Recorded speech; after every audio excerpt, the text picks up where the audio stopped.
Hi everyone, welcome back to LGBT Plus Week with Involve. It is our last day of lessons. I hope you're finding the 30-day inclusion challenge really insightful so far. I'm excited to be talking to Bruna from LinkedIn, and we're going to be discussing lesbian visibility in the workplace and why it's important. So please join me in saying hi to Bruna. How are you? Hi everyone. So very excited to be here with you today. And as we think about our conversation, last year, YouGov conducted a study on behalf of LinkedIn looking into the issues faced by LGBT plus workers in the workplace. And according to that study, women were more likely to hide their sexuality than men at work. So it was about 32% compared to 24%. And this theme was also surfaced on the study conducted by Involved focused on LB plus women, which will be the basis of our discussion today. So passing it over to you. Yeah, so like Bruna mentioned, she took part in a piece of research with us at Involve, looking into what LGBT plus networks within organizations can do better to engage with their LGBT plus employees, particularly their LB plus women, as is the topic of this week's lesson. So Bruna, why are LGBT plus networks particularly important for lesbian women in the workplace? Yeah, and before we get into why it's important for lesbian women specifically, I think it's important for us to take a further step back and talk about the importance of being yourself at work. So I read a study from Deloitte, and we'll share links at the end with all the studies. I'll reference a few. A study from Deloitte that showed that 61% of all employees cover their identities in some way. And they're not necessarily hiding something. They're potentially downplaying parts of their personality, of who they are, for fear of drawing on unwanted attention or making others uncomfortable. Like, for example, you may have an LGBT employee who's out in the workplace, but they might avoid talking about their partner because they worry about what their colleagues are going to think. So this can lead to anxiety about how their colleagues perceive them, how managers might judge them, and then you spend an enormous amount of time concealing a part of you, which fundamentally leaves you with less energy for your day job, really. So there was some further research from Harvard Business Review as well that corroborated this idea that hiding our true identities can have a big impact in professional performance. So for example, of LGBT plus closeted employees felt much more isolated at work than their openly gay peers. And 52% of those employees who were in the closet, they had a feeling that their careers were stagnated. So going back to why this is important, and especially for lesbian women, is having those LGBT plus networks is a really important way in which companies can create that environment where people feel supported, they feel like they can bring their whole selves to work. And this is why they're also important for lesbian women in the workplace, because they create that environment where they feel like they can be themselves, and therefore they're more empowered to do their best work, live up to their career potential. So it's just as important for them as it is for the whole LGBT plus spectrum. Another key takeaway from this research is that LGBT plus networks got the most attention during Pride Month, but that the vast majority of messaging wasn't necessarily representative of LB plus women. What are some ways in which organizations can become better at creating inclusive messaging around Pride, and I guess events more generally? Yeah, absolutely. And Pride is a big part of the year for any LGBT plus network. It is when we have big events, when there is a lot of activity around the network. It's super important to ensure that there is activity throughout the year, so that it is front of mind for everyone in the company that there is a network and that the people are supported. So that it isn't just a one-off during Pride. So it's important to have that continuity. But to your question about inclusive messaging, and I'm thinking about this year-wide, not just for Pride.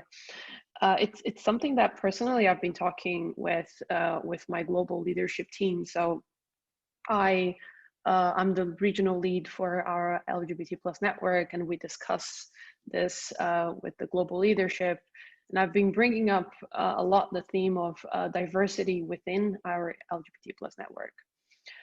So whenever there is a role open, let's say like an office lead role, whenever we have leadership roles within the ERG, how can we ensure that we're casting a wide net, that we're having diverse candidates, and that we're having representation, right? Because having a diverse committee is the most important thing you can do to have inclusive messaging, because with that representation comes the diversity in perspectives. So if a network is doing things that are not inclusive, or if they're putting out messaging that people is not resonating with them, I think the first step is to make sure that there is representation across that committee, so people can flag that and say, look, I think we should do things differently. I think we should make sure that we are reflecting the perspectives of everyone, and that they can see themselves represented in this network. Now, driving that representation can be quite hard. In the Involve research, we saw that 34% of women, they mentioned that they left their organization's LGBT plus network because it was too male dominated. So going back to the question around diversity and representation, and for these 34% of LB plus women, they didn't feel like that representation was there for them. They turned up, but they would be the only woman in the group, for example, and they wouldn't feel encouraged to stick around. So I think that creates sometimes a self-fulfilling prophecy. There are no lesbians in the network because there are no lesbians, so and so forth.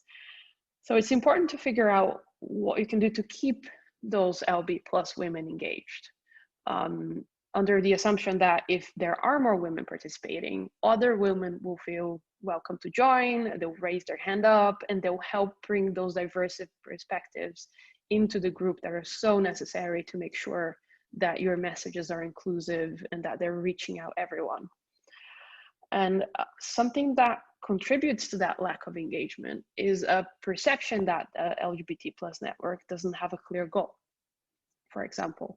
And that's not in every case. I'm in touch with a lot of LGBT plus networks in a lot of companies, and some have amazing programs.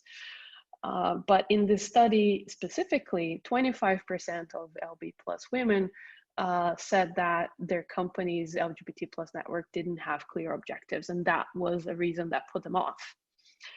And some of the reasons why this comes up for them in the research and the qualitative aspects of the research was that they said that they felt like it was a bit of an exclusive social club, or that rather than being a group to increase LGBT inclusion in the workplace, it was more just about social events, and that was not something that they found attractive. So if I had to summarize my key recommendations on these 2 points on how to drive that inclusiveness in messaging, I would say, first of all, it's really important to make your LGBT plus network inclusive. There needs diversity of representation within the group, within your leadership, and that will help make sure that from the design of all the activities, everything will be thought of from different perspectives. The second point is, in order to attract the diverse talent into your LGBT plus network, there needs to be clarity in your value proposition, and the group activities need to be aligned with that. So if people see that you have a clear goal, let's say to increase LGBT plus inclusion in the workplace, and everything that you're doing is contributing to that, and it's fine to have social events too. I think having a community and fostering that community is super important, but it will attract more members potentially based on this research if there is an overarching goal, and that people can see there are activities that ladder up to that goal, it helps inspire people to want to be part of it and to contribute to it. Thanks, Bruna. That was great. I hope organizations and people alike are going to listen to what you have to say. Yeah, you've had some really great tips in there. For everyone who is watching and has registered for this challenge, please feel free to look at our workbook on the Cohesion Collective portal, as I'm sure you have been doing this whole time. We've listed some resources, so the research that Bruna referenced, films, books, podcasts, to kind of help you on your learning journey. List the 3 biggest takeaways from this, and I think the biggest thing that you can do, however small or big, is commit to an action. So whatever that you've heard today, or just make your world more inclusive by committing to those goals and making those actions. This is our last lesson, so thank you so much to Bruna for being a part of it and sharing your wisdom, and for all of you for watching. I hope it's been great for you. It's been great for me. I've learned a lot. But yeah, I hope you enjoy next week.